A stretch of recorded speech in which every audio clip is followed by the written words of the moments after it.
এবার হঠাৎই থেমে গেল হাজার কোটি রুপির রেল প্রকল্প। বাংলাদেশে ভারতের অর্থায়নে নির্মাণাধীন বেশ কয়েকটি রেল প্রকল্প হঠাৎ করে স্থগিত করেছে নয়াদিল্লি। প্রকল্পগুলোর মোট বাজেট প্রায় 5,000 কোটি রুপি। ভারতের পক্ষ থেকে শ্রমিকদের নিরাপত্তা এবং রাজনৈতিক অস্থিরতার কথা উল্লেখ করে এই সিদ্ধান্ত নেওয়া হয়েছে বলে জানিয়েছেন ভারতের শীর্ষস্থানীয় সংবাদ মাধ্যম দ্য হিন্দু। এই স্থগিতাদেশে 3টি বড় প্রকল্পের নির্মাণ কাজ এবং 5টি পৃথক স্থানে চলমান জরিপ কার্যক্রম একযোগে বন্ধ হয়ে গেছে। আর এর মধ্য দিয়েই বাংলাদেশের ভেতর দিয়ে ভারতের উত্তর পূর্বাঞ্চলের রাজ্যগুলোকে 7 সিস্টার যুক্ত করার যে স্বপ্ন ছিল তা আপাতত অনিশ্চয়তার মুখে পড়েছে। স্থগিত হওয়া প্রকল্পগুলোর তালিকায় রয়েছে আখাউড়া আগরতলা ত্রিপুরা রেল সংযোগ প্রকল্প। ভারত সরকারের 400 কোটি রুপির সহায়তায় নির্মিতব্য এই রেলপথটির দৈর্ঘ্য 12.24 কিলোমিটার, যার 6.78 কিলোমিটার বাংলাদেশের অংশে এবং 5.46 কিলোমিটার ত্রিপুরার অংশে। প্রকল্পটি বাস্তবায়নের লক্ষ্য ছিল দুই দেশের মধ্যে সরাসরি রেল সংযোগ স্থাপন করা এবং আসামের সঙ্গে সংযোগ উন্নত করা।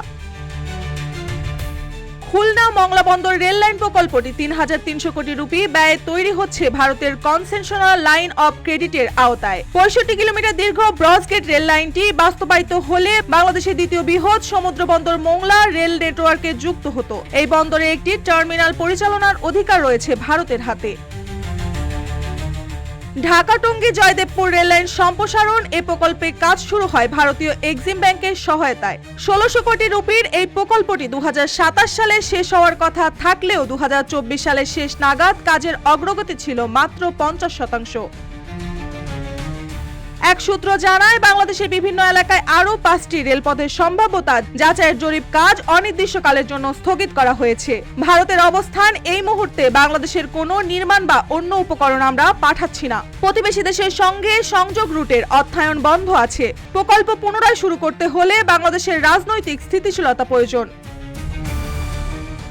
বাংলাদেশের মধ্য দিয়ে ভারতের উত্তরাঞ্চলের সংযোগের বিকল্প হিসেবে এখন নয়াদিল্লি ভাবছে ভুটান ও নেপালের মধ্য দিয়ে রেলপথ তৈরির পরিকল্পনা। চলমান চিন্তাভাবনা অনুযায়ী প্রায় 35 থেকে 4,000 কোটি রুপির বিকল্প সংযোগ প্রকল্প নিয়ে কাজ শুরু হয়েছে। এছাড়া উত্তরপ্রদেশ ও বিহার রাজ্যে রেল লাইন দ্বিগুণ বা 4 গুণ করার সম্ভাব্যতা যাচাইয়ের কাজও চলছে, যার মধ্যে ভারতের অভ্যন্তরীণ সংযোগ ও সক্ষমতা বাড়ানোর পরিকল্পনা নেওয়া হয়েছে। এদিকে পরিকল্পিত বিকল্প প্রকল্পসমূহ ভারত নেপাল রেল সংযোগ, বিরাটনগর নিউমাল গালগালিয়া ভদ্রপুর রেল লাইন ও ভারত ভুটান রেল সংযোগ। তাছাড়া ভারতীয় ভূখণ্ডে নতুন সংযোগ স্থাপন চলছে। পশ্চিমবঙ্গে কুমেটপুর আম্বিয়া ফালাকাটা অংশে 170 কিলোমিটার নতুন লাইন ও পশ্চিমবঙ্গ থেকে বিহারের মধ্যে 25 কিলোমিটার লাইন স্থাপন করা হয়েছে। 2024 সালে বাংলাদেশ ভারত বাণিজ্যের পরিমাণ ছিল 12.9 বিলিয়ন মার্কিন ডলার। দক্ষিণ এশিয়ায় বাংলাদেশ ভারতের সবচেয়ে বড় বাণিজ্যিক অংশীদার হলেও এই অবকাঠামোগত পরিবর্তন কৌশলগত সম্পর্কেও বিরূপ প্রভাব ফেলতে পারে বলে মনে করছেন বিশ্লেষকরা।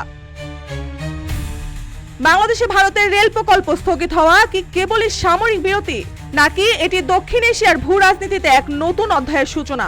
নির্ভরতা, সংযোগ, কৌশল সবকিছুর নতুন করে হিসাব নিকাশ শুরু হয়েছে বলে মনে করছেন সংশ্লিষ্টরা। এটা কি কেবলই একটি প্রকল্পের বিরতি, নাকি দক্ষিণ এশিয়ার ভূ রাজনীতিতে এক নতুন চালের সূচনা? মার্জিয়ামো, রূপালী বাংলাদেশ।